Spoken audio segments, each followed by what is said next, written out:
Former officer, Food Corporation of India, current affairs in a new video. India reasserts stand on Kashmir after US claims. That is the biggest news in today's Hindu newspaper. നമുക്കറിയാം Donald Trump പറഞ്ഞിരുന്നു US ആണ് ഇന്ത്യക്കും പാകിസ്ഥാനും ഇടയിൽ സീസ് fire agreement ഉണ്ടാക്കാൻ broker ചെയ്തതെന്ന്. അതുപോലെ ഇന്ത്യക്കും പാകിസ്ഥാനും ഇടയിൽ ന്യൂക്ലിയർ കോൺഫ്ലിക്ട് ഉണ്ടാകുമായിരുന്നു ആ യുദ്ധത്തിനിടയ്ക്ക്. അത് US ആണ് അവോയ്ഡ് ചെയ്തത്. അതുപോലെ ഇന്ത്യയോടും പാകിസ്ഥാനോട് അമേരിക്ക പറഞ്ഞു നമ്മൾ തങ്ങളിലുള്ള ട്രേഡ് സ്റ്റോപ്പ് ചെയ്യും, അങ്ങനെ ഭീഷണിപ്പെടുത്തി. ഇതൊക്കെ അമേരിക്കയുടെ ക്ലെയിംസ് ആണ് ഞാൻ പറയുന്നത്, അല്ല അങ്ങനെ ചെയ്തെന്നല്ല പറയുന്നത്. കാശ്മീരിൽ അവർ മീഡിയേഷൻ ചെയ്യും, അതായത് മധ്യസ്ഥത വഹിക്കും, ഇന്ത്യയും പാകിസ്ഥാനെയും മറ്റ് രാജ്യങ്ങളിൽ നിന്ന് ഹൈഫനേറ്റ് ചെയ്യും. ഇങ്ങനെയൊക്കെയാണ് ഈ പറഞ്ഞ ഡൊണാൾഡ് ട്രംപിന്റെ അമേരിക്കൻ ഭരണകൂടം ക്ലെയിം ചെയ്തത്. പക്ഷേ DGMO ലെവലിലാണ് ടോക്സ് നടന്നത്. അതായത് director general of military operations ഇന്ത്യയുടെയും പാകിസ്ഥാന്റെ സൈഡിൽ നിന്നാണ് അതിനുള്ള റിക്വസ്റ്റ് വന്നത്. ഒരു മീഡിയേഷനും ഇന്ത്യ അനുവദിക്കില്ല എന്ന് ഇന്നലെ അൺഇക്വേക്കലായിട്ട് ഇന്ത്യ പറഞ്ഞിട്ടുണ്ട്. India will talk with Pakistan only on one issue. ഒന്നല്ല രണ്ട് issue, 2 issues. First one is to stop terrorism emanating from the soil of Pakistan, and the second one is regarding the Pak occupied Kashmir, because India always regards Pak occupied Kashmir as India's soil. India's sovereignty extends up to the Pak occupied Kashmir. So India wants to discuss that issue only with Pakistan. അല്ലാതെ വേറെ ഒരു സംഭവം നമ്മൾ സംസാരിക്കാൻ ആഗ്രഹിക്കുന്നില്ല എന്നാ പറഞ്ഞേക്കുന്നത്. അതുപോലെ എല്ലാ രാജ്യങ്ങളും ഇന്ത്യയെ സപ്പോർട്ട് ചെയ്യുക ചെയ്ത ഈ തീവ്രവാദവുമായിട്ട് ബന്ധപ്പെട്ട വിഷയത്തിൽ, അല്ലാതെ ഒരു ഹൈഫനേഷൻ ഇന്ത്യക്ക് ഉണ്ടായിട്ടില്ല എന്നാണ് India government ministry of external അഫയേഴ്സിന്റെ സ്പോക്സ് പേഴ്സണായ രൺധീർ ജയ്സ്വാൾ ഇന്നലെ പറഞ്ഞിരിക്കുന്നത്. അതുപോലെ ഇന്ത്യയുടെ പ്രൈം മിനിസ്റ്റർ നരേന്ദ്രമോദി ഇന്നലെ പാകിസ്ഥാന്റെ ബോർഡറിനോട് ജസ്റ്റ് 100 കിലോമീറ്റർ മാത്രം അകലെയുള്ള പഞ്ചാബിലെ ആദംപൂർ എയർബേസിൽ പോയി. എന്നിട്ട് അദ്ദേഹം പാകിസ്ഥാന്റെ ഏറ്റവും വലിയ claim was they destroyed Adampur Air Base and one S-400 system. ഈ ആദംപൂർ എയർബേസിൽ ഒരു S-400 system ഉണ്ട് targeting Pakistan. So that S-400 system was destroyed and Adampur Air Base was inflicted with heavy casualties and അതുപോലെ അവിടെ distract ചെയ്തു എന്നാണ് അവർ പറഞ്ഞത്. പക്ഷേ അവിടെ യാതൊരു പ്രോബ്ലം ഇല്ലായിരുന്നു ഇന്നലെ ലോകത്തിന് മുന്നിൽ തെളിയിക്കാൻ മോദിക്ക് പറ്റിയെന്ന് മാത്രമല്ല, S-400 എയർ ഡിഫൻസ് സിസ്റ്റത്തിന് മുന്നിൽ നിന്നാണ് അദ്ദേഹം പ്രസംഗിച്ചത്. അതിനൊരു കുഴപ്പമില്ലായിരുന്നു. അപ്പൊ പാകിസ്ഥാന്റെ നുണപ്രചരണങ്ങളാണ്, misinformation and disinformation factories in Pakistan is spreading all these kinds of lies through social media and other platforms. അപ്പൊ അത് പൊളിച്ചടുക്കി കൈ കൊടുത്തു. അപ്പൊ എന്തായാലും ഒരുത്തന്റെ മീഡിയേഷൻ നമ്മൾ അക്സെപ്റ്റ് ചെയ്തും ഇല്ല. പിന്നെ ഇത് രണ്ടാണ് എന്റെ ഫ്രണ്ട് പേജിൽ ആദ്യ പ്രധാനപ്പെട്ട ന്യൂസുകൾ. പിന്നെ CJ chief justice of India, ഇന്ത്യയുടെ 51st chief justice of India Sanjiv Khanna, അദ്ദേഹം ലാസ്റ്റ് ഡേ ആണ് ഓഫീസില്. Today the new chief justice of India, 52nd chief justice of India BR Gavai will sworn in as the new Chief Justice of India, new Chief Justice of the Supreme Court. BR Gavai is the first Buddhist Chief Justice of India. ബുദ്ധമതത്തിൽ നിന്നുള്ള ആദ്യത്തെ ഇന്ത്യയുടെ chief justice ആണ്. ദളിതായിരുന്നു അദ്ദേഹം, പിന്നീട് convert ചെയ്താണ് ബുദ്ധമതത്തിലേക്ക്. ഇതൊക്കെയാണ് front പേജിലെ ന്യൂസുകൾ. അകത്തെ പേജിലേക്ക് പോകുമ്പോൾ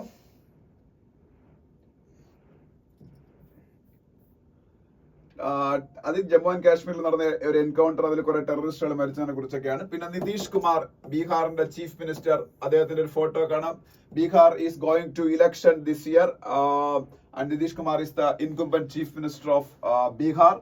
he is ruling Bihar in association with in alliance with BJP. അപ്പോൾ ബീഹാറിന്റെ ചീഫ് മിനിസ്റ്റർ ആണ് നിതീഷ് കുമാർ. പിന്നെ ഇസ്കോണുമായിട്ട് ബന്ധപ്പെട്ട ഒരു ന്യൂസ് ഉണ്ട്, ഞാൻ എപ്പോഴും പറയുന്നതാണ്. ഇസ്കോൺ എന്താണെന്ന്? International society for Krishna consciousness. International society for Krishna consciousness. പിന്നെ വേറെ ന്യൂസുകളൊന്നുമില്ല, അത്രേ ഉള്ളൂ ആ പേജിൽ. അതിനടുത്ത പേജില് പറയാൻ ഒരു കാര്യമേ ഉള്ളൂ. FIRs in Puducherry should be filed in Tamil, says Shah. Why Amit Shah can direct Puducherry? Because Puducherry is a union territory. So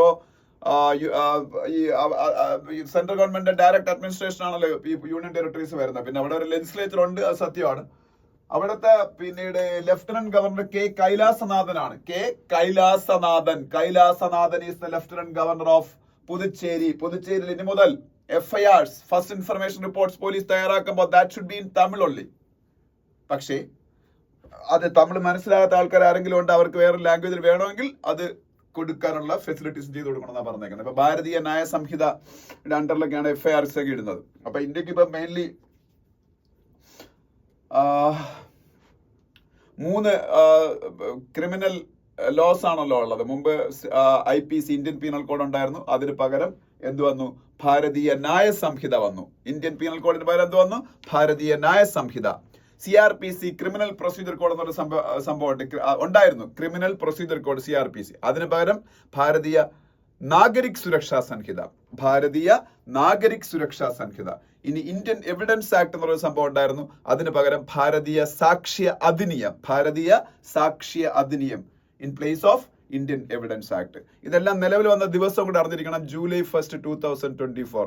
July 1, 2024. അന്ന് തൊട്ടാണ് ഇന്ത്യയിൽ IPCയും CRPCയും ഇന്ത്യൻ എവിഡൻസ് ആക്ടും ഒക്കെ മാറിയിട്ട് ഭാരതീയ ന്യായ സംഹിതയും ഭാരതീയ നാഗരിക് സുരക്ഷാ സംഹിതയും അതുപോലെ ഇന്ത്യൻ എവിഡൻസ് ആക്ടും ഒക്കെ നിലവിൽ വന്ന് 2024 July 1.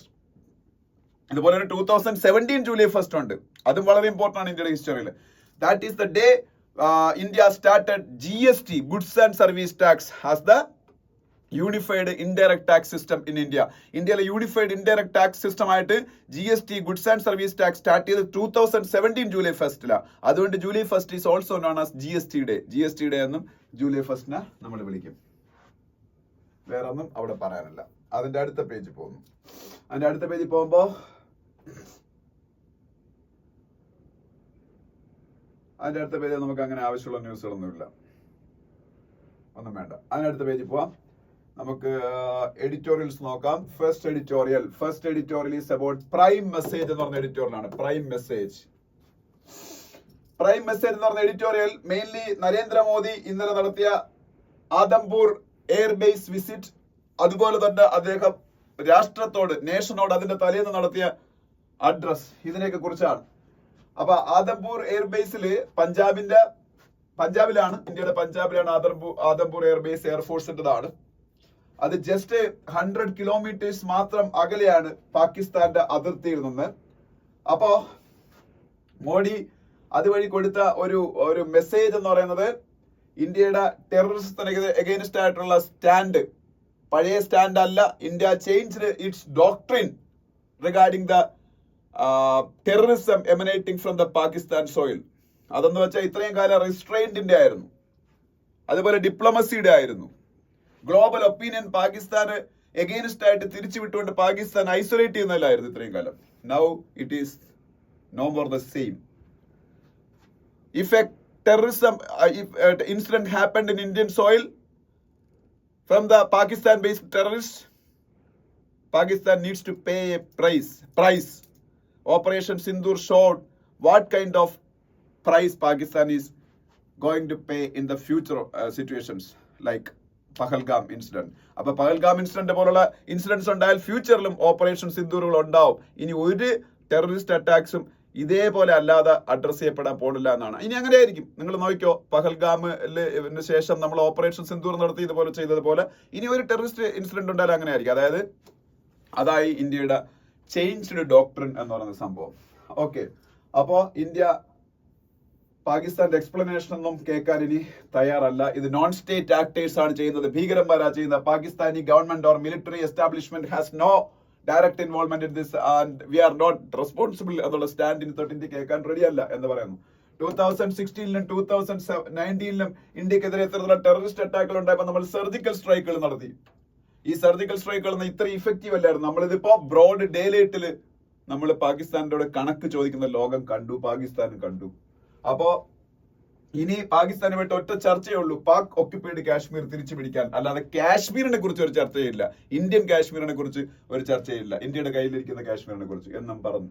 അപ്പോ ഇൻഡസ് വാട്ടർ ട്രീറ്റി നമ്മൾ പറഞ്ഞ കാര്യമാണ്, സിന്ധു നദീജല കരാർ, അത് സസ്പെൻഡ് ചെയ്തതിൽ ഒരു മാറ്റവും ഇല്ല. പാകിസ്ഥാൻ എന്ന് ടെററിസം സ്റ്റോപ്പ് ചെയ്യുന്നു അന്ന് ഇനി വെള്ളം, അതുമായിട്ട് ബന്ധപ്പെട്ട കാര്യങ്ങൾ നമ്മൾ ഇൻഡസ് വാട്ടർ ട്രീറ്റിൽ മാറ്റം വരുത്തും. അതുപോലെ ഡയറക്ട്ലി പിന്നീട് പറഞ്ഞില്ലെങ്കിലും ഇൻഡയറക്റ്റ് ആയിട്ട് മോദിയും പിന്നീട് ഇന്ത്യയുടെ മിനിസ്ട്രി ഓഫ് എക്സ്റ്റേണൽ അഫയേഴ്സിന്റെ സ്പോക്സ് പേഴ്സൺ പറഞ്ഞു ഇന്ത്യക്കും പാകിസ്ഥാനും ഇടയിൽ ഒറ്റ ചർച്ചയുള്ളൂ, bilateral talks, no third party mediation, അതും പറഞ്ഞു വെച്ച് കഴിഞ്ഞു.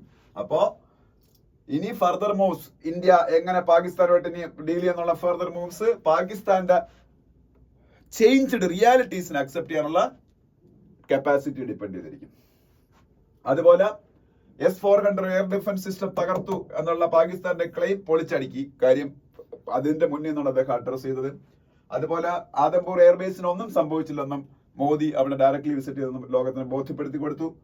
പിന്നെ ഈ TRPക്ക് വേണ്ടിയിട്ട് മീഡിയ റൂംസിൽ ഇരുന്നുകൊണ്ട് വാറിന് വേണ്ടിയിട്ട് ഗോഗോ വിളിക്കുന്ന കുറെ ആൾക്കാരുണ്ട്, പ്രത്യേകിച്ച് ന്യൂസ് ചാനലുകളിൽ. അതല്ല, TRPക്ക് വേണ്ടിയിട്ട് നമുക്ക് അങ്ങനെ ചെയ്യാൻ പറ്റൂല. നമുക്ക് ഇതുപോലുള്ള ക്വയറ്റ് ഡിപ്ലോമസി അതിന്റെ സൈഡിൽ കൂടെ വേണം. പ്ലസ് നമ്മളുടെ രാഷ്ട്രത്തിന്റെ കരുത്ത് കാണിക്കുന്ന രീതിയിലുള്ള കവേർട്ട് ഓപ്പറേഷൻസും വേണം. അത് മതി. അതുപോലെ ഗ്ലോബൽ ഒപ്പീനിയൻ ഈ പറഞ്ഞ രാജ്യത്തിന് അഗേൻസ്റ്റ് ആയിട്ട് വഴിതിരിച്ചു വിടാനും ശ്രമിക്കണം. അതൊക്കെയാണ് ഹിന്ദുവിന്റെ എഡിറ്റോറിയലിന്റെ ആ ഒരു സെക്കൻഡ് പാരഗ്രാഫിൽ പറയുന്നത്. ഓക്കെ, ഇനി രണ്ടാമത്തെ എഡിറ്റോറിയൽ ബിഗ് ഡീൽ എന്ന് പറയുന്ന എഡിറ്റോറിയൽ. അത് US പ്രസിഡന്റ് ഡൊണാൾഡ് ട്രംപ് പുള്ളിക്ക് ഒരു എന്താ പറയുക, ചില ഇപ്പൊ കാണിക്കുന്ന കണ്ടതോന്ന് അദ്ദേഹം മണ്ടനാണെന്ന് ഡൗട്ട് തോന്നും. കാര്യം അദ്ദേഹം അധികാരത്തിൽ വന്ന ഉടനെ പറഞ്ഞാണ് യുക്രൈൻ റഷ്യ വാർ അദ്ദേഹം സ്റ്റോപ്പ് ചെയ്യിക്കും. നടന്നില്ല. കാനഡയെ 51ാമത്തെ രാജ്യമാക്കി 51ാമത്തെ സ്റ്റേറ്റ് ആക്കി മാറ്റും US. നടക്കൂല. അത് അദ്ദേഹത്തിന്റെ ആ ഒറ്റ സ്റ്റേറ്റ്മെന്റ് ബേസിൽ കാനഡയിൽ തോക്കേണ്ട പാർട്ടി തിരിച്ച് വീണ്ടും അധികാരത്തിൽ വന്നു. അവിടുത്തെ ലിബറൽ പാർട്ടി അവിടെ തോക്കുമെന്ന് ഉറപ്പിച്ചിരുന്ന പാർട്ടിയാണ്. ഗ്രീൻലാൻഡിനെ പിടിച്ചെടുക്കുമെന്ന് പറഞ്ഞു. നടക്കുമെന്ന് തോന്നുന്നില്ല. പനാമ കനാൽ കംപ്ലീറ്റ്ലി US വിറ്റു കൊടുക്കണം എന്ന് പറഞ്ഞേക്കാണ് പനാമ എന്ന് പറഞ്ഞ രാജ്യത്തോട്. അത് നടക്കുമെന്ന് തോന്നുന്നില്ല. ഇതിൽ ഏതെങ്കിലുമൊക്കെ നടത്തിയെടുത്താൽ കൊള്ളാം. പക്ഷെ ഇതിൽ ഏറ്റവും വലിയ പ്രഖ്യാപനം അതൊന്നുമല്ല. ലോകത്തിലെ ഏറ്റവും പവർഫുൾ ആയിട്ടുള്ള 2 കൺട്രീസ് നമ്മളുടെ പ്രശ്നമായിട്ടാണ് മാറിയത് കൊണ്ട് തന്നെ സ്റ്റോക്ക് മാർക്കറ്റുകളെ പിടിച്ചുലച്ചു. നമ്മുടെ Indian stock market January Trump എന്ന് അധികാരത്തിൽ വന്നോ, ജാനുവരി 21 കണ്ടാണ് അധികാരത്തിൽ വന്നത്. അന്ന് തൊട്ട് ഇങ്ങോട്ട് ഇടിവായിരുന്നു. എന്താ കാര്യം? അമേരിക്ക ചൈനയുടെ പ്രോഡക്റ്റുകൾക്ക് മേളിൽ 145% ടാക്സ് ഏർപ്പെടുത്തി. തിരിച്ച് ചൈന വെറുതെ ഇരിക്കുവോ? ചൈനയും ഏർപ്പെടുത്തി 125% ടാക്സ് US പ്രോഡക്ട്സുകളുടെ മുകളിൽ. പക്ഷേ അത് അന്ന് ആന മണ്ടത്തിലാണെന്ന് പത്രങ്ങളിലൊക്കെ ഒരുപാട് പേര് എഴുതി. കാര്യം എന്താ? 145% ടാക്സ് ചൈനയുടെ പ്രോഡക്റ്റ് മുകളിൽ ഏർപ്പെടുത്തുമ്പോൾ ചൈനയാണ് ഏറ്റവും കൂടുതൽ സാധനങ്ങൾ അമേരിക്കയിലേക്ക് കയറ്റി അയക്കുന്നത്. അമേരിക്കയിൽ ഈ പ്രോഡക്ട്സ് ഇത്രയും ടാക്സ് കൊടുത്ത് ഇറക്കാൻ പറ്റൂ. അപ്പൊ products will become more costly. That will create more and more inflation inside the economy and the people's buying power will be reduced. That will eventually retard the economic growth, GDP growth of USA. അപ്പൊ കുറച്ച് ഇതുപോലെ ഒരുപാട് രാജ്യങ്ങൾക്കെതിരെ ഇന്ത്യക്ക് ഉൾപ്പെടെ എതിരെ അവര് ഇതുപോലെ tariffs ഏർപ്പെടുത്തി. ഇതെല്ലാം 90 ദിവസത്തേക്ക് പിന്നെ അദ്ദേഹം തന്നെ സസ്പെൻഡ് ചെയ്തു. എന്നിട്ട് ആ രാജ്യങ്ങളായിട്ട് ടോക്സ് നടത്താൻ തീരുമാനിച്ചു, ഇന്ത്യയോട് ഉൾപ്പെടെ. അപ്പോഴേ ചൈനയ്ക്ക് എതിരെയുള്ള ഈ 140% ടാക്സ് പോസ് ചെയ്യാൻ അദ്ദേഹം റെഡി അല്ലായിരുന്നു. പക്ഷെ ഇപ്പൊ അദ്ദേഹം മുട്ടുമടക്കി. ചൈനയും ഞാൻ പറയുന്നു നെഗോഷിയേഷൻ ടേബിളിലേക്ക് ചൈനയും വന്നില്ലെന്ന് പറയുന്നില്ല. അപ്പൊ ആ 140% ടാക്സ് എന്നുള്ള ഇപ്പൊ 30% കുറച്ചു. ചൈനക്കെതിരെയുള്ള ചൈന തിരിച്ച് ഏർപ്പെടുത്തി 125% ടാക്സ് 10% കുറച്ചു. അപ്പോ ഇതിന്റെ ഒരു റിഫ്ലക്ഷൻ ആണ് മിനിഞ്ഞാന്ന് കണ്ടത്. ഇന്ത്യയിലെ സ്റ്റോക്ക് മാർക്കറ്റ്, ലോകം മുഴുവനുള്ള സ്റ്റോക്ക് മാർക്കറ്റുകൾ ഭയങ്കരമായിട്ട് ഉയർന്നു. കാര്യം ഇത് സ്റ്റോക്ക് മാർക്കറ്റ് വേൾഡ് എക്കോണമിക്ക് നല്ലതാണ്. അപ്പൊ സ്വാഭാവികമായിട്ട് സ്റ്റോക്ക് മാർക്കറ്റ് നല്ല രീതിയിൽ ഹാപ്പിലി ഒരു പോസിറ്റീവ്ലി റിയാക്ട് ചെയ്യും. ഒപ്പം പിന്നെ ഇന്ത്യ പാകിസ്ഥാൻ പ്രശ്നം തീർന്നതിന്റെ കൂടെ ഇതുണ്ടായിരുന്നു, അതിവിടെ കൊണ്ടാണ്. അപ്പൊ എന്തായാലും ഇത് ചൈനയുടെ US എക്കോണമിക്ക് ഉറപ്പായിട്ടും നല്ലതായിരിക്കും. ചൈനയുടെ US ഇടയിലുള്ള ബയലാട്രൽ എക്കണോമിക് ആൻഡ് ട്രേഡ് റിലേഷൻഷിപ്പിനെ ഇത് ഇംപ്രൂവ് ചെയ്യും.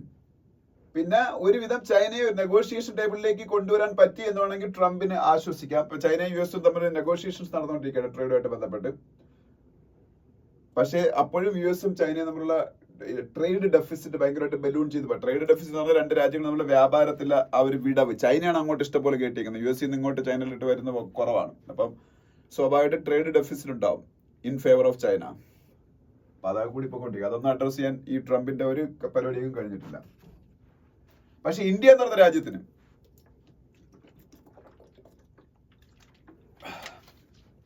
ഇതുകൊണ്ട് ഗുണമാണോ ദോഷമാണോ എന്നുള്ളതാണ്.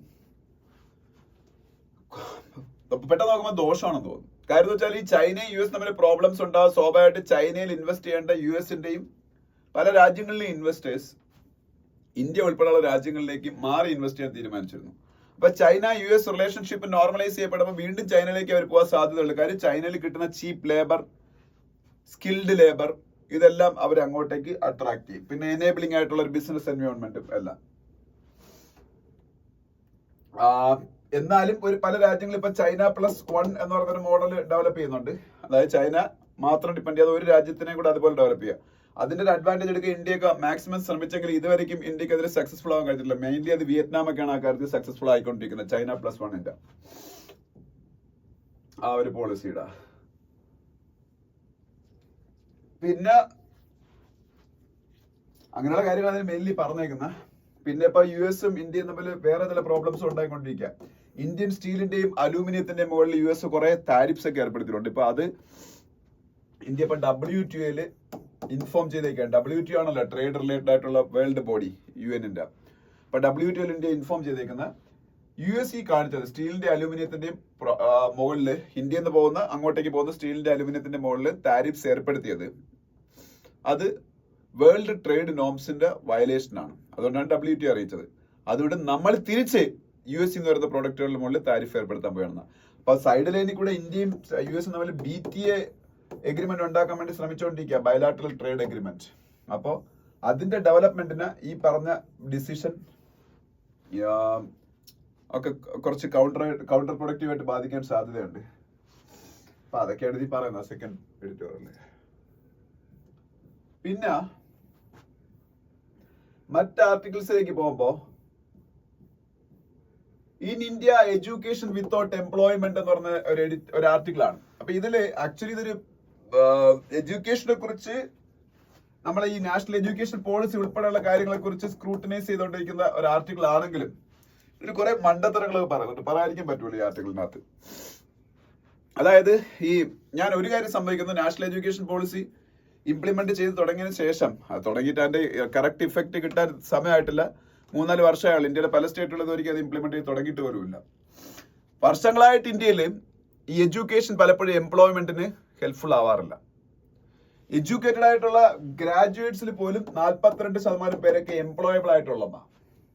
ബാക്കിയുള്ളവർ പിന്നെ എഡ്യൂക്കേഷന് ശേഷം വീണ്ടും സ്കിൽ ട്രെയിനിങ് എന്തെങ്കിലുമൊക്കെ അഡീഷണൽ സ്കിൽസ് സെക്യൂർ ചെയ്യാനുള്ള ട്രെയിനിങ്സ് ഒക്കെ വീണ്ടും അറ്റൻഡ് ചെയ്തതിനു ശേഷമായിരിക്കും പലപ്പോഴും ജോലിയിലേക്കൊക്കെ അവരെ പ്രവേശിക്കാൻ പറ്റുന്നത്. അപ്പം നമ്മളെ ഇന്നുവരെ ഇന്ത്യയിൽ കൊണ്ടുവന്ന ഒരു എഡ്യൂക്കേഷൻ പോളിസീസ്, ഇതിൽ കുറെ എഡ്യൂക്കേഷൻ പോളിസീസിന്റെ കാര്യം പറയുന്നുണ്ട് 1950 തൊട്ടുള്ള. നമ്മളെ യുവതി യുവാക്കളെ എംപ്ലോയബിൾ ആയിട്ട് മാറ്റിയിട്ടില്ല. അത് ഞാനും അക്സെപ്റ്റ് ചെയ്യുന്നു. Radhakrishnan commission 1948, Kothari commission 1966, officers commission 1985, ഇതെല്ലാം അതിൽ പറയുന്നുണ്ട്. ഇവര് ഒരു കമ്മീഷൻ റിപ്പോർട്ടുകളും ഇംപ്ലിമെന്റ് ചെയ്തിട്ട് ഒരിക്കൽ പോലും ഇന്ത്യയുടെ ഓവറോൾ ഗ്രാജുവേറ്റ് എംപ്ലോയബിലിറ്റി ഇപ്പോഴും 42.6% നിൽക്കുന്നതേ ഉള്ളൂ. അപ്പൊ NEP-ക്കും അതിൽ വലിയ മാറ്റം വരുത്താൻ പറ്റുന്നു തോന്നുന്നില്ലെന്ന് ഇതിൻ്റെ അകത്ത് പറയുന്നുണ്ട്. അങ്ങനെ കുറെ കാര്യങ്ങൾ അത് നമുക്ക് അക്സെപ്റ്റബിൾ ആയിട്ടുള്ള കാര്യമാണ്. അപ്പൊ NEP-യിലെ തന്നെ പല പ്രൊവിഷൻസ് ഇതുവരെയും പൂർണ്ണമായിട്ടും എഡ്യൂക്കേഷൻ ഇൻസ്റ്റിറ്റ്യൂഷൻസിൽ ഇംപ്ലിമെന്റ് ചെയ്യപ്പെട്ട് തുടങ്ങിയിട്ടില്ലെന്നും പറയുന്നുണ്ട്. പക്ഷെ ഇതിൽ പറയുന്ന വേറൊരു കാര്യം, ഈ QS വേൾഡ് യൂണിവേഴ്സിറ്റി റാങ്കിങ് എന്ന് പറയുന്ന സംഭവം ഉണ്ട്. അതാണ് യൂണിവേഴ്സിറ്റികളുടെ ലോകത്തിലെ ഏറ്റവും ബെസ്റ്റ് യൂണിവേഴ്സിറ്റികളുടെ ഏറ്റവും നല്ല റാങ്കിങ് എന്ന് പറയുന്നത് QS വേൾഡ് യൂണിവേഴ്സിറ്റി റാങ്കിങ് ആണ്. ഏറ്റവും ട്രസ്റ്റ് വർത്തി ആയിട്ടുള്ള റാങ്കിങ്. അതിൽ ഇന്ത്യക്ക് വളരെ സബ്സ്റ്റാൻഷ്യൽ ആയിട്ടുള്ള ഗെയിൻ ഉണ്ടായി. ടോപ്പ് 500 യൂണിവേഴ്സിറ്റിയിൽ 11 യൂണിവേഴ്സിറ്റീസ് ഇന്ത്യയിൽ നിന്നുണ്ട് ഇപ്പൊ. അപ്പൊ ലോകത്തിലെ ഏറ്റവും ടോപ്പ് നേഷൻസ് ആയ G20 നേഷൻസിന്റെ കൂട്ടത്തില് ഏറ്റവും വലിയ ഇംപ്രൂവ്മെന്റ് യൂണിവേഴ്സിറ്റീസിന്റെ കാര്യത്തിൽ ഉണ്ടാക്കിയത് ഇന്ത്യ ആണെന്നും QS വേൾഡ് യൂണിവേഴ്സിറ്റി റാങ്കിങ് പറയുന്നുണ്ട്. പക്ഷേ അതങ്ങോട്ട് ഈ ഓതേഴ്സിന് ഇഷ്ടപ്പെട്ടില്ല. അവര് പറയുന്നത് വെച്ചാല് അപ്പോഴും ടോപ്പ് 100 യൂണിവേഴ്സിറ്റിയിൽ നമ്മളൊന്നും ഇല്ല. സത്യമാണ്, ടോപ്പ് 100 യൂണിവേഴ്സിറ്റിയിൽ നമ്മൾ ഇന്ത്യയിൽ ഒന്നും ഇല്ല. ടോപ്പ് 500 യൂണിവേഴ്സിറ്റിയിലെ 11 ഉള്ളൂ എന്നാ. അതെന്ത് പറച്ചിലാണ്? കാര്യം ഇന്ത്യ വളരെ ബോട്ടത്തിൽ കിടന്ന രാജ്യമാണ്. അപ്പൊ നമ്മളിപ്പോ ഇംപ്രൂവ്മെന്റ് ഉണ്ടായിക്കൊണ്ടിരിക്കുകയാണ്. അതുകൊണ്ടാണ് for the first time top യൂണിവേഴ്സിറ്റീസിന്റെ QS വേൾഡ് റാങ്കിൽ നമ്മൾ 11 യൂണിവേഴ്സിറ്റീസ് വന്നത്. അത് ടോപ്പ് 100ലേക്കൊക്കെ ഇനി പതുക്കെ വരാൻ പറ്റും, അല്ലാതെ ഒറ്റയടിക്ക് സബ്സ്റ്റാൻഷ്യൽ ഇംപ്രൂവ്മെന്റ് ഉണ്ടാക്കാൻ പറ്റും. ഗ്രാജുവലി നമ്മൾ ഇംപ്രൂവ് ആവും. ഓക്കെ, അതൊരു എന്തോ അവരുടെ ഒരു പൊളിറ്റിക്സ് കണ്ടാണ് അവർ പറഞ്ഞേക്കുന്നത്. എന്തായാലും അത് ഭയങ്കര കോമഡി ആയിട്ടിരിക്കുന്നു. പിന്നെ വേറൊരു കാര്യം പറയുന്നത്, ഗ്ലോബൽ ഇന്നവേഷൻ ഇൻഡെക്സ് എന്നൊരു സംഭവമുണ്ട്. GII, global innovation index. ഇതിൽ ഇന്ത്യയുടെ റാങ്കിങ് ഒരു 10 വർഷം മുമ്പ് 80 85 ആ റേഞ്ചിലായിരുന്നു. ഇപ്പൊ 10 വർഷം കഴിഞ്ഞ് ഇന്ത്യയുടെ റാങ്ക് 39. അപ്പൊ ഏറ്റവും സബ്സ്റ്റാൻഷ്യലി ഇന്ത്യ ഇന്നോവേഷൻ ഇൻഡെക്സിൽ റാങ്കിങ് ഉണ്ടാക്കിയത് ഇത്രയും ഇമ്പ്രൂവ് ചെയ്തു. എനിക്കൊന്ന് വേറെ ഒരു മേഖലയിൽ ഇന്ത്യക്ക് ഇത്രയും ബെസ്റ്റ് റാങ്കിങ് ഗ്ലോബലി ഇല്ല. 39 സ്ഥാനം ലോകത്ത് 100-200 രാജ്യങ്ങളിൽ കൂടെ ഉള്ളത്. അതിൽ 39th പൊസിഷൻ നല്ലതാണെന്ന് ഇവരും പറയുന്നുണ്ട്. പക്ഷെ അവര് പറയുന്ന മറ്റൊരു കോമഡി എന്ന് പറഞ്ഞാല് അതേ സമയത്ത് ടർക്കിയുടെ റാങ്കിങ് 37, മലേഷ്യയുടെ റാങ്കിങ് 33 ആണെന്നാണ്. മലേഷ്യ 33, ടർക്കി 37 ഉള്ളപ്പോൾ ഇന്ത്യ 39 കുറഞ്ഞു പോയെന്ന്. 85-നകത്ത് കിടന്ന ഒരു റാങ്കാണ്. നിങ്ങളൊരു 10 വർഷം മുമ്പ് റാങ്ക് എടുത്തിയ 2014 13 റാങ്ക് എടുത്ത് നോക്കിയാൽ മതി. 80 മുകളിലായിരുന്നു. എനിക്ക് നല്ല ഓർമ്മയുണ്ട്. 84 കണ്ടായിരുന്നു. അത് ഇമ്പ്രൂവ് ചെയ്ത് 39 വരെ കൊണ്ടെത്തിച്ചപ്പോൾ യൂറോപ്പിലെ രാജ്യമായ ടർക്കിക്ക് 37, ഇന്ത്യക്കാർ 2 പൊസിഷനെ ഒരു മുന്നിലുള്ളൂ. അതിപ്പം മിക്കവാറും അടുത്ത വർഷത്തെ റാങ്ക് വരുമ്പോൾ നമ്മൾ മുന്നിൽ കയറി പോകും. ആ 2 രാജ്യങ്ങളെ എടുത്ത് കമ്പയർ ചെയ്യുന്നത് എനിക്ക് മനസ്സിലായില്ല. ഇന്ത്യ ഉണ്ടാക്കിയ സബ്സ്റ്റാൻഷ്യൽ ഗെയിൻസിന് അപ്രീഷിയേറ്റ് ചെയ്യുന്നതിന് പകരം എന്നിട്ട് അവർ വളരെ ഡിഫമേറ്ററി ആയിട്ടുള്ള രീതിയിൽ ഇന്ത്യയിലെ സ്റ്റാർട്ടപ്പുകളെ പറഞ്ഞിട്ടുണ്ട്. ലോകത്ത് തന്നെ ഏറ്റവും കൂടുതൽ യൂണിക്കോൺസ് ഉള്ള രാജ്യമാണ് ഇന്ത്യ. ഏറ്റവും കൂടുതൽ യൂണിക്കോൺസ് ഉള്ള 3ാമത്തെ രാജ്യമാണ് ഇന്ത്യ. യൂണിക്കോൺസ് എന്ന് പറഞ്ഞാൽ സ്റ്റാർട്ടപ്പുകൾ തുടങ്ങിയിട്ട് ആ സ്റ്റാർട്ടപ്പിന്റെ വാല്യുവേഷൻ $1 billion ആകുമ്പോഴാണ് നമ്മൾ തന്നെ യൂണിക്കോൺ എന്ന് പറയുന്നത്. ഒരു സ്റ്റാർട്ടപ്പ് കമ്പനി 1 billion എന്ന് പറഞ്ഞാൽ $100 crores. $100 crores എന്ന് പറഞ്ഞാൽ 85 കൊണ്ട് മൾട്ടിപ്ലൈ ആണ് ഇന്ത്യൻ രൂപയിലേക്ക് കൺവേർട്ട് ചെയ്യുക. അപ്പൊ 500 crore rupees 8500 കോടി രൂപ വാല്യൂ ഉള്ള സ്റ്റാർട്ടപ്പുകളാണ് യൂണിക്കോൺസ് എന്ന് പറയുന്നത്. ഈ യൂണിക്കോൺസ് ലോകത്ത് ഏറ്റവും കൂടുതലുള്ള ഒരു ആദ്യത്തെ 3 രാജ്യങ്ങളിലാണ് ഇന്ത്യയാണ്. ബംഗളൂരു ബേസ്ഡ് ആയിട്ടാണ് ഏറ്റവും കൂടുതൽ യൂണിക്കോൺസ് ഉള്ളത്. അപ്പൊ അതിനെ ഇവർ കളിയാക്കിക്കുക. ഇവർ പറഞ്ഞെന്താ അറിയുമോ, അമേരിക്കയിലും ചൈനയിലേക്കുള്ള യൂണിക്കോൺസ് എന്ന് പറഞ്ഞാൽ മാനുഫാക്ചറിങ് ബേസ്ഡ് ആയിട്ടുള്ള യൂണിക്കോൺസ്. ഇന്ത്യയിൽ സ്വിഗ്ഗിയും സൊമാറ്റോയൊക്കെ കളിയാക്കിയാ പറഞ്ഞേക്കുന്നത് ഈറ്ററീസിൽ നിന്ന് ഫുഡ് എടുത്ത് വീട്ടിൽ കൊണ്ടുവരാനുള്ള യൂണിക്കോൺസ് ആണ്. അവർ കളിയാക്കുമ്പോൾ ഒരു കാര്യം ആലോചിക്കണം. നമ്മളുടെ ഇവിടെയുള്ള ഫെസിലിറ്റീസ്, നമ്മൾ മെയിൻലി നമ്മൾ സോഫ്റ്റ് പവർ ആണ്. നമ്മൾ ആക്ച്വലി ഒരു സർവീസ് ഓറിയന്റഡ് ആയിട്ടുള്ള ഇൻഡസ്ട്രി ആണ്. മാനുഫാക്ചർ ഓറിയന്റഡ് ഇൻഡസ്ട്രി ഡെവലപ്പ് ചെയ്യാൻ വേണ്ടിയിട്ടാണ് ശ്രമിച്ചുകൊണ്ടിരിക്കുന്നത്. അതിൽ ഒരുപാട് പ്രോബ്ലംസ് ഉള്ളതുകൊണ്ട് ഇപ്പോഴും അത് അങ്ങോട്ട് സക്സസ്ഫുൾ ആയിട്ടില്ല. അപ്പോൾ നമുക്കുള്ള പവർ എന്ന് പറഞ്ഞാൽ നമ്മൾ സർവീസ് ഇൻഡസ്ട്രിയിലാണ്. അപ്പൊ സർവീസ് ഇൻഡസ്ട്രി ആയിട്ട് ബന്ധപ്പെട്ട നമ്മളുടെ ഇൻഫ്രാസ്ട്രക്ചർ ഫെസിലിറ്റീസ് യൂസ് ചെയ്തുകൊണ്ട് ഇന്ത്യയിൽ വളരെ സക്സസ്ഫുൾ ആയിട്ടുള്ള പ്ലാറ്റ്ഫോംസ് വളർന്നു വരുന്നത് സ്വിഗ്ഗിയും സൊമാറ്റോയോ അല്ലെങ്കിൽ അവരുടെ തന്നെ ഇൻസ്റ്റാമാർട്ടോ അല്ലെങ്കിൽ ബ്ലിങ്കിറ്റോ ഇതെല്ലാം എത്ര ലക്ഷം പേർക്ക് ജോലി കൊടുക്കുന്നത്. നമ്മളെ ഇവിടുത്തെ ഓരോ സിറ്റികളും എടുത്ത് നോക്കിയാൽ ചെറിയ ടൗണുകളിൽ പോലും ഇപ്പൊ അവരല്ലേ. അപ്പൊ അവരെയൊക്കെ ഒരു മരം അടച്ചാക്ഷേപിച്ചിരിക്കുക. അതിൽ ഉപയോഗിക്കുന്ന വാക്കുകൾ തന്നെ വളരെ മോശമാണ്. പിന്നെ ഇത് എനിക്ക് കോമഡി പീസ് പോലെ വായിച്ചോളൂ. കാര്യം നമുക്കിതിൽ കുറച്ച് എത്രത്തോളം ബയസ്ഡ് ആയിട്ടുള്ള ആർട്ടിക്കിൾസ് ആണ് ഹിന്ദുവിൽ ചില സമയത്ത് പബ്ലിഷ് ചെയ്യുന്നത് നമുക്ക് മനസ്സിലാവും. നമ്മുടെ രാജ്യത്തിന്റെ അച്ചീവ്മെന്റ്സിനെ പോലെ താറടിക്കുന്ന രീതിയിൽ ചില സമയത്ത് ചിലവരെ അർബൻ നെക്സൽസ് എന്ന് വിളിക്കുന്നതിൽ ഒരു ശരിയുണ്ടെന്ന് തോന്നിപ്പോകും. അപ്പം ഒരിക്കലും ഒരു നല്ല കാര്യങ്ങളെ പോലെ അഡ്മിറ്റ് ചെയ്യാത്ത രീതിയിലാണ് എപ്പോഴും മോശം കാര്യങ്ങളെ പർവ്വതീകരിച്ചും കാണിച്ചുകൊണ്ടുള്ള ഇതാണ്. പക്ഷെ എന്നാലും നമുക്കൊരു പത്രം എന്നുള്ള നിലയിൽ ഹിന്ദു തന്നെയാണ് ഡിപ്പെൻഡബിൾ. കാരണം പല കാര്യങ്ങളെ കുറിച്ചുള്ള കുറെ നല്ല ആർട്ടിക്കിൾസ് വരും അക്കാഡമിക് പോയിന്റ് ഓഫ് വ്യൂല്. അതുകൊണ്ട് അല്ല, ഈ എഴുതി വെച്ചേക്കുന്ന വെറും വിവരക്കേടാണ്. വായിച്ചു വെക്കുന്നത് മനസ്സിലാവും. ഓക്കെ, ഇതൊക്കെയാണ് ഇതിന്റെ അകത്ത് പറഞ്ഞേക്കുന്നത്. പിന്നെ അവര് സാൻജോസുമായിട്ട് US സാൻജോസുമായിട്ടൊക്കെയാണ് നമ്മളെ ഇവിടുത്തെ ബാംഗ്ലൂരിനെ സിലിക്കൺ വാലി എന്നാ പറഞ്ഞ US സിലിക്കൺ വാലി ഉണ്ട് എന്ന് പറഞ്ഞിട്ട് രണ്ടിനെയും കൂടെ കമ്പയർ ചെയ്തേക്കുന്നു. 250 വർഷം മുമ്പ് ഇന്ത്യക്കാലം മുന്നേ സ്വതന്ത്രമായിട്ടുള്ള രാജ്യമായിട്ടാണ് ഇന്ത്യ കമ്പയർ ചെയ്യുന്നത്. മനസ്സിലായോ? ഇന്ത്യയിലെ സ്റ്റാർട്ടപ്പ് ഇക്കോ സിസ്റ്റത്തിന്. പിന്നെ സാൻജോസ് എന്ന് പറഞ്ഞ അവിടുത്തെ സിറ്റികളെ ഇന്ത്യയിൽ ഇവിടുത്തെ ഡൽഹിയായിട്ടൊക്കെ കമ്പയർ ചെയ്ത് വയ്ക്കാം. ഇങ്ങനെ വിവരക്കേടിന്റെ ഒരു സമ്മേളനമാണ് ഈ ആർട്ടിക്കിൾ എന്ന് പറയുന്നത്. ഓക്കെ, പിന്നെ ecology is the world's permanent economy എന്ന് പറഞ്ഞൊരു ആർട്ടിക്കിൾ ഉണ്ട്. അത് താല്പര്യമുള്ളവർ വായിച്ചു നോക്കുക. ഇത് ഇക്കോളജി ആയിട്ട് ബന്ധപ്പെട്ട ഒരു ആർട്ടിക്കിളാണ്. സിവിൽ സർവീസ് ഒക്കെ പ്രിപ്പയർ ചെയ്തതിന് മസ്റ്റ് ആയിട്ട് വായിക്കണം. പിന്നെ നമ്മൾ എപ്പോഴും നമ്മൾ എക്കണോമിക് ഡെവലപ്മെന്റിന്റെ പ്രാധാന്യം കൊടുക്കുമ്പോൾ ഇക്കോളജിക്ക് പ്രാധാന്യം കൊടുത്തുകൊണ്ട് ഡെവലപ്പ് ചെയ്ത് വരാത്തതിന്റെ പ്രോബ്ലംസിനെ കുറിച്ചാണ് ഇതിനകത്ത് പറഞ്ഞത്. നമ്മളും അനിമൽ കിങ്ഡത്തിന്റെ ഭാഗമാണ് ഹ്യൂമൻ ബീങ് എന്ന് പറയുന്നത്. പക്ഷെ അനിമൽ കിങ്ഡത്തിന്റെ ഭാഗമായിട്ട് നിൽക്കുമ്പോഴും ലോകത്തെ ഒരു അനിമൽസും അവർക്കും അല്ലെങ്കിൽ ചിലപ്പോൾ അവരുടെ കുഞ്ഞുങ്ങൾക്കും വേണ്ടിയിട്ട് നമ്മളുടെ എൻവയോൺമെന്റിൽ നിന്ന് ഓരോ കാര്യങ്ങൾ എക്സ്പ്ലോയിറ്റ് ചെയ്യാൻ ശ്രമിക്കുക ഉള്ളതിനപ്പുറം മനുഷ്യന് ഞാൻ പറഞ്ഞ ഒരു അനിമൽ കിങ്ഡത്തിലുള്ള സംഭവമാണ് മനുഷ്യനും. ഇപ്പം ഒരു പശു അല്ലെങ്കിൽ ഒരു എരുമ അല്ലെങ്കിൽ പക്ഷികൾ, ഇവരൊക്കെ അവർക്കും ചിലപ്പോൾ അവരുടെ കുഞ്ഞുങ്ങളുണ്ടെങ്കിൽ കുഞ്ഞുങ്ങൾക്ക് വേണ്ടിയിട്ട് അവർ ആഹാരം തേടും എൻവയോൺമെന്റ് നമ്മളെ ഇക്കോ സിസ്റ്റത്തിൽ. പക്ഷേ മനുഷ്യൻ ചെയ്യുന്ന എന്താണ്? ആദ്യം നമ്മളും അങ്ങനെ തന്നെയായിരുന്നു, നമുക്ക് വേണ്ടി, പിന്നെ നമ്മളുടെ കുട്ടിയൊക്കെ വേണ്ടിയിട്ടൊക്കെ ആയിരുന്നു. പിന്നെ നമ്മളുടെ കമ്മ്യൂണിറ്റിക്ക് വേണ്ടിയിട്ടായി, പിന്നെ നമ്മളുടെ സൊസൈറ്റിക്ക് വേണ്ടിയിട്ടായി, പിന്നെ നമ്മളുടെ രാജ്യത്തിന് വേണ്ടിയിട്ടായി, പിന്നെ നമ്മളുടെ രാജ്യത്തിന് വേണ്ടതിൽ കൂടുതൽ ശേഖരിച്ചു വയ്ക്കലായി, പിന്നെ ലോകത്തിന് വേണ്ടിയിട്ടായി. മൾട്ടിനാഷണൽ കമ്പനികളും ഒക്കെ ഡെവലപ്പ് ആയപ്പോൾ.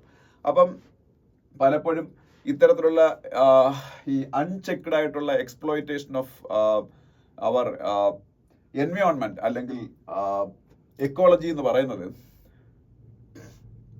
എക്കോണമിക് പ്രോസ്പെരിറ്റിക്ക് കാരണമായെങ്കിലും എൻവയോൺമെന്റ് ഡീഗ്രഡേഷന് കാരണമായി. അപ്പൊ അതിൽ സുന്ദർലാൽ ബഹുഗുണയൊക്കെ അവര് പിന്നീട് സുന്ദർലാൽ ബഹുഗുണയൊക്കെ അറിയാലോ, ചിപ്കോ മൂവ്മെന്റിന്റെ ഒക്കെ സ്ഥാപകൻ സുന്ദർലാൽ ബഹുഗുണയുടെ ഒരു സ്റ്റേറ്റ്മെന്റ് ഒക്കെ ഇതിലെടുത്ത് പറഞ്ഞത് ecology is the permanent economy. ഇക്കോളജിയാണ് ഏറ്റവും വലിയ എക്കോണമി. അപ്പൊ ഇക്കോളജിയെ ഡിസ്ട്രക്ട് ചെയ്തുകൊണ്ട് അല്ലെങ്കിൽ ഹാം ചെയ്തുകൊണ്ടുള്ള ഒരു എക്കണോമിക് ഡെവലപ്മെന്റും സസ്റ്റൈനബിൾ അല്ല. എല്ലാ എക്കണോമിക് ഡെവലപ്മെന്റും സസ്റ്റൈനബിൾ ആവണമെങ്കിൽ ഇക്കോളജിയെ പ്രൊട്ടക്ട് ചെയ്തുകൊണ്ട് മാത്രമേ പറ്റുള്ളൂ എന്നൊരു പ്രിൻസിപ്പിൾ അതിൻ്റെ അത് പറയുന്നത്. അല്ല ഇതിൻ്റെ അകത്ത് വേറെ വലിയ പോയിന്റ്സ് ഒന്നും ഇല്ല ഈ ആർട്ടിക്കിളിൽ. ഓക്കെ, അത് വായിച്ചു നോക്കാം. പിന്നെ ഈ ഒരു article death that spotlights irrigation problems എന്നുള്ള ഒരു പ്രശ്നമാണ്. ഇന്ത്യയിലെ ഇറിഗേഷൻ പ്രോബ്ലമായിട്ട് ബന്ധപ്പെട്ട കാര്യങ്ങളാണ്. കാര്യം ലോകത്തെ ഏറ്റവും കൂടുതൽ പിന്നീട് അഗ്രികൾച്ചർ പ്രൊഡക്ഷന് വേണ്ടിയിട്ട് വാട്ടർ സ്പെൻഡ് ചെയ്യുന്ന രാജ്യം ഇന്ത്യ ആണെന്നാണ് പറയുന്നത്. അപ്പം ഇതിനകത്ത് ഇന്ത്യയിലെ മൊത്തം വാട്ടർ വിത്ഡ്രോവലിന്റെ 80% അഗ്രികൾച്ചർ സെക്ടറിന് വേണ്ടിയിട്ടാണ്. എല്ലാ വർഷവും 688 billion cubic metres of water ആണ് നമ്മുടെ ഫാം സെക്ടർ സ്പെൻഡ് ചെയ്യുന്നതെന്നും അങ്ങനെ ലോകത്തിലെ ഈ നമ്മളെ ഞാൻ പറഞ്ഞല്ലോ, ഈ അഗ്രികൾച്ചറിന് വേണ്ടിയിട്ട് നമ്മുടെ മൊത്തം വെള്ളത്തിന്റെ 80% സ്പെൻഡ് ചെയ്യുമ്പോൾ നമ്മളുടെ അഗ്രികൾച്ചർ പോലെ അൺസസ്റ്റൈനബിൾ ആയിട്ടുള്ള രീതിയിലാണ് പ്രവർത്തിക്കുന്നത്. അതായത് നമ്മൾ ഏറ്റവും കൂടുതൽ പ്രാധാന്യം കൊടുക്കുന്ന റൈസ്, വീറ്റ്, അതുപോലെ ഷുഗർ കെയിൻ, ഇതുപോലുള്ള സംഭവങ്ങളുടെ പ്രൊഡക്ഷനാണ്. ഇതെല്ലാം ഭയങ്കര വാട്ടർ ഇന്റൻസീവ് ആയിട്ടുള്ള ക്രോപ്സ് ആണ്. നമ്മൾ ഏറ്റവും കൂടുതൽ വാട്ടർ യൂസ് ചെയ്യേണ്ട ക്രോപ്സ് ആണ്. അപ്പം പല രാജ്യങ്ങളിൽ ഈ വാട്ടർ ഭയങ്കരമായിട്ട് യൂസ് ചെയ്യേണ്ട ക്രോപ്സ് ഒന്നുകിൽ റെഡ്യൂസ് ചെയ്യുകയോ അല്ലെങ്കിൽ അതിന് വാട്ടർ യൂസേജ് കുറയുന്ന രീതിയിലുള്ള ക്രോപ്പ് വെറൈറ്റീസ് ഡെവലപ്പ് ചെയ്യുകയൊക്കെ ചെയ്യുന്നുണ്ട്.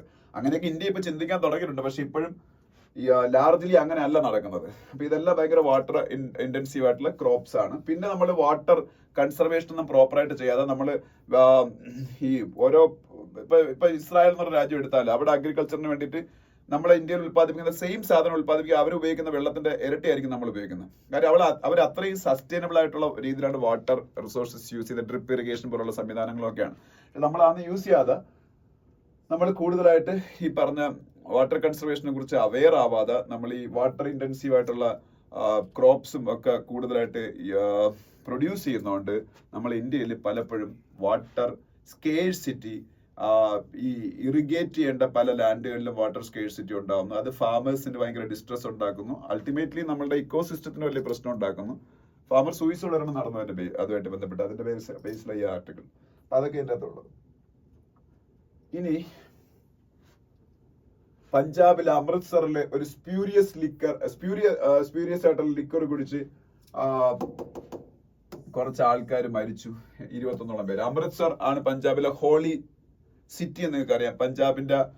പഞ്ചാബിലെ ഏറ്റവും കൂടുതൽ സിഖുകാർ ആണല്ലോ. അവരുടെ ഏറ്റവും വലിയ ആരാധനാ കേന്ദ്രമാണ് സിഖുകാരുടെ ആരാധനാ കേന്ദ്രത്തെ ഗുരുദ്വാര എന്നറിയപ്പെടുന്നത്. സിഖുകാരുടെ ആരാധനാ കേന്ദ്രത്തിന് എന്താ അറിയപ്പെടുന്നത്? ഗുരുദ്വാര.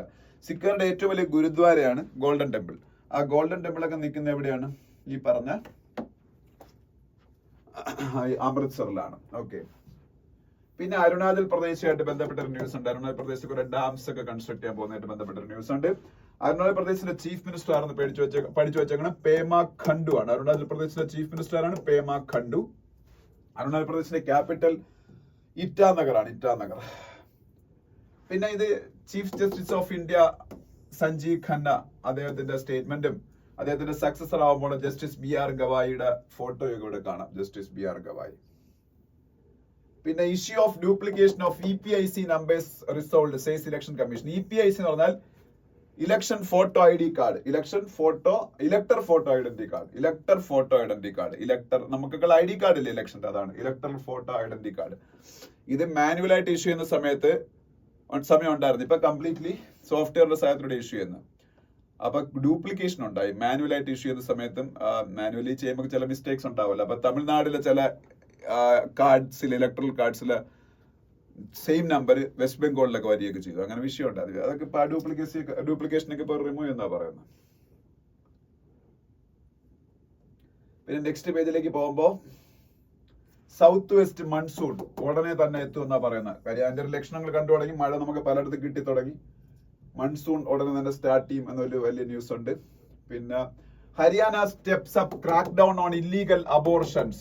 ഏറ്റവും കൂടുതൽ ഫീമെയിൽ ഫീറ്റിസൈഡും ഫീമെയിൽ ഇൻഫന്റിസൈഡും നടക്കുന്ന ഒരു സ്റ്റേറ്റ് ആണ് ഹരിയാന. അതുകൊണ്ട് തന്നെ സെക്സ് റേഷ്യോയിൽ ഹരിയാന വളരെ പിന്നോക്കമായിരുന്നു. സെക്സ് റേഷ്യോ മീൻസ് 1000 മെയിലിന് എത്ര ഫീമെയിൽ ഉണ്ട്, 1000 മെയിലിന് എത്ര ഫീമെയിൽ ഉണ്ട്, അതാണ് സെക്സ് റേഷ്യോ. അങ്ങനെ ഹരിയാനയിലെ സെക്സ് റേഷ്യോ ഭയങ്കരമായിട്ട് കുറഞ്ഞത് കൊണ്ടാണ് സെൻട്രൽ ഗവൺമെന്റ് ഇങ്ങനെ ഒരു സ്കീം സ്റ്റാർട്ട് ചെയ്തത്. ഓൾ ഓവർ ഇന്ത്യ സ്റ്റാർട്ട് ചെയ്തു, ബേട്ടി ബച്ചാവോ ബേട്ടി പഠാവോ. അപ്പൊ ഈ സ്കീമിന്റെ അണ്ടറിൽ വീണ്ടും ഹരിയാനയില് പെൺകുട്ടികളുടെ പ്രൊട്ടക്ഷന് വേണ്ടിയിട്ട്, അതുപോലെ അബോർഷനൊക്കെ ഇല്ലീഗൽ ആയിട്ടുള്ള അബോർഷനൊക്കെ അവോയ്ഡ് ചെയ്യാൻ വേണ്ടി വീണ്ടും വലിയ പരിപാടികൾ തുടങ്ങാൻ. ഹരിയാനയുടെ ചീഫ് മിനിസ്റ്റർ ആരാണ്? നയാബ് സിംഗ് സൈനി. നയാബ് സിംഗ് സൈനി ഹരിയാനയുടെ ചീഫ് മിനിസ്റ്റർ.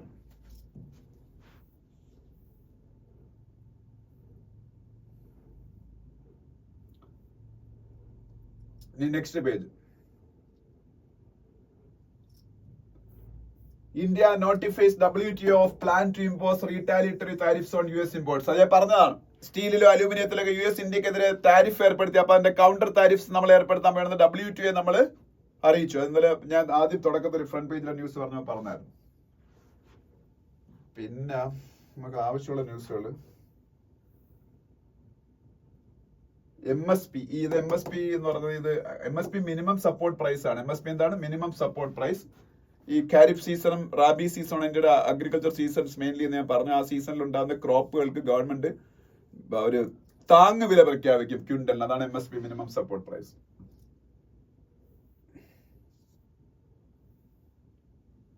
ഇവിടെ വേറെ ഒന്നുമില്ല. അതിന്റെ അടുത്ത പേജിൽ പോകുമ്പോൾ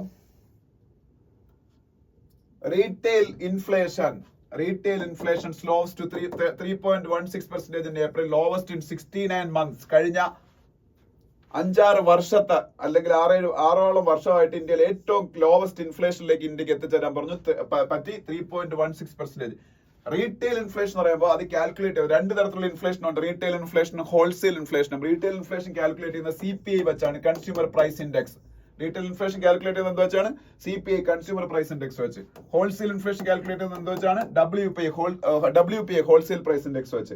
അപ്പൊ റീറ്റെയിൽ ഇൻഫ്ലേഷൻ കാൽക്കുലേറ്റ് ചെയ്ത കൺസ്യൂമർ പ്രൈസ് ഇൻഡെക്സ് വെച്ച് നോക്കുമ്പോ ഇന്ത്യയുടെ ഇൻഫ്ലേഷൻ എപ്പോഴും 6% താഴെ ആയിരിക്കണം എന്നാണ് RBIയും ഗവൺമെന്റ് ഓഫ് ഇന്ത്യയും നമ്മളുടെ അണ്ടർസ്റ്റാൻഡിങ്. 6% താഴെ ആയിരിക്കണം.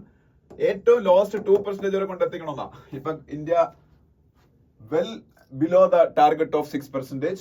അതിപ്പോ 2%-ൽ എത്തിക്കാൻ പറ്റും. 3.16%-ൽ എത്തിക്കാൻ പറ്റും. അപ്പൊ അത് അതിന്റെ ഗുണം എക്കോണമിക്ക് കിട്ടും. വിലക്കയറ്റം കുറയും. അതാണല്ലോ ഇൻഫ്ലേഷൻ, വിലക്കയറ്റം എന്ന് പറയുന്നത്. പിന്നെ ഗോൾഡ് പ്രൈസിനെ കുറിച്ചൊരു ന്യൂസ് ഉണ്ട്. പിന്നെ താഴോട്ട് വരുമ്പോ സ്റ്റോക്ക് മാർക്കറ്റ് ഇന്നലെ കുറച്ച് ഇടിഞ്ഞു. തൊട്ട് നല്ലത് ഭയങ്കരമായിട്ട് കൂടിയിട്ട് അത് പ്രോഫിറ്റ് ബുക്കിംഗ് കൊണ്ടാ. ഈ സ്റ്റോക്ക് മാർക്കറ്റ് കൂടി നിൽക്കുമ്പോൾ പ്രോഫിറ്റ് ആൾക്കാർ ബുക്ക് ചെയ്യാൻ തുടങ്ങും. അപ്പോഴാണ് ഈ മാർക്കറ്റ് ഇടിയത്. അതിനെ കുറിച്ചൊക്കെയാണല്ലേ, വേറെ ഒന്നും പറയാനില്ല. LIC increased holding in Bank of India to 8. കണ്ട, ബാങ്ക് ഓഫ് ഇന്ത്യയുടെ 8% ഷെയർ LICയുടെ കയ്യിലാണ്.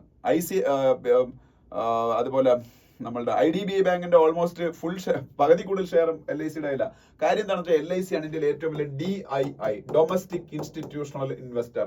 സ്റ്റോക്ക് മാർക്കറ്റിൽ ഷെയർസിൽ ഇൻവെസ്റ്റ് ചെയ്ത വലിയ കമ്പനീസിനാണ് DII എന്ന് പറഞ്ഞ ഡൊമസ്റ്റിക് ഇൻസ്റ്റിറ്റ്യൂഷണൽ ഇൻവെസ്റ്റേഴ്സ്. ഇന്ത്യയിലെ നമ്പർ 1 ഡൊമസ്റ്റിക് ഇൻസ്റ്റിറ്റ്യൂഷണൽ ഇൻവെസ്റ്റർ ആണ് LIC. പിന്നെ താഴോട്ട് MSMEs lack staff access to formal credits. MSME എന്താണ്? Micro small and medium enterprises. MSME എന്താണ്? Micro small and medium enterprises. അവർക്കൊക്കെ ലോൺ കൊടുക്കുന്ന ഒരു സ്ഥാപനമാണ് ഗവൺമെന്റ് ഓഫ് ഇന്ത്യയുടെ SIDBI, small industries development bank of India. അതൊരു ഡെവലപ്മെന്റ് ബാങ്ക് ആണ്. ഒരു പർട്ടിക്കുലർ സെക്ടറിന്റെ മാത്രം ഡെവലപ്മെന്റിന് വേണ്ടി പ്രവർത്തിക്കുന്ന സ്ഥാപനങ്ങളാണ് ഡെവലപ്മെന്റ് ബാങ്കുകൾ. ആ ഡെവലപ്മെന്റ് ബാങ്കുകൾ ഒരെണ്ണമാണ് SIDBI, small industries development bank of India. ഒരു സ്മോൾ ഇൻഡസ്ട്രീസിന് മാത്രമേ ഡെവലപ്മെന്റിനുള്ള സഹായം കൊടുക്കുകയുള്ളൂ. ഫിച്ച് റേറ്റിംഗ്, ലോകത്തിലെ ഏറ്റവും പ്രധാനപ്പെട്ട റേറ്റിംഗ് കമ്പനിയാണ് ഫിച്ച്. അമേരിക്കയിലാണ് Fitch. S&P, Standard and Poor, Fitch, അതുപോലെ മൂഡീസ്. ഇത് മൂന്നാണ് ലോകത്തിലെ ഏറ്റവും പ്രധാനപ്പെട്ട credit rating agencies. Fitch, Standard and Poor and Moody's. പിന്നെ പുടിൻ റഷ്യ യുക്രൈൻ വാർ തീർക്കുന്നതിനെ കുറിച്ച് ടർക്കിയിൽ വെച്ചൊരു മീറ്റിംഗ് നടക്കാനുണ്ടായിരുന്നത്. അപ്പൊ അതിന് പുടിൻ പിന്മാറി. അതിനെ കുറിച്ചൊരു ന്യൂസ് ഉണ്ട്.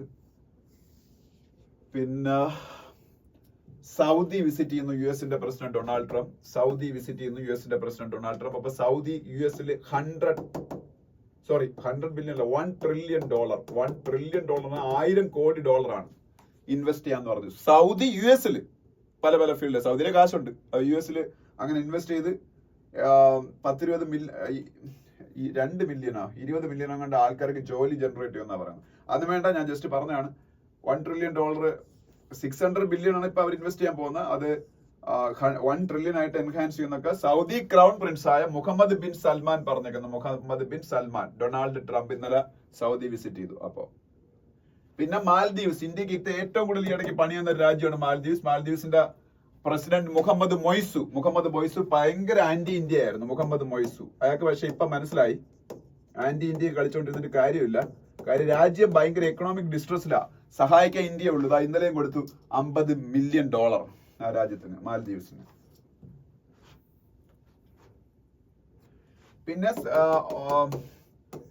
ഇസ്രായേലിന്റെ പ്രൈം മിനിസ്റ്റർ ബെഞ്ചമിൻ നെതന്യാഹു ഈ ഗാസ വാറുമായിട്ട് ബന്ധപ്പെട്ട കുറച്ച് കാര്യങ്ങൾ പറഞ്ഞേക്കുന്നതിനെ കുറിച്ച് ന്യൂസ് ഉണ്ട്. പിന്നെ നെക്സ്റ്റ് പേജിൽ പോകുമ്പോ പ്രജ്ഞാനന്ദ, ഇന്ത്യയുടെ ചെസ് പ്ലെയറിനെ കുറിച്ച് ന്യൂസ് ഉണ്ട്. വിരാട് കോഹ്ലിയെ കുറിച്ച് ന്യൂസ് ഉണ്ട്. പിന്നെ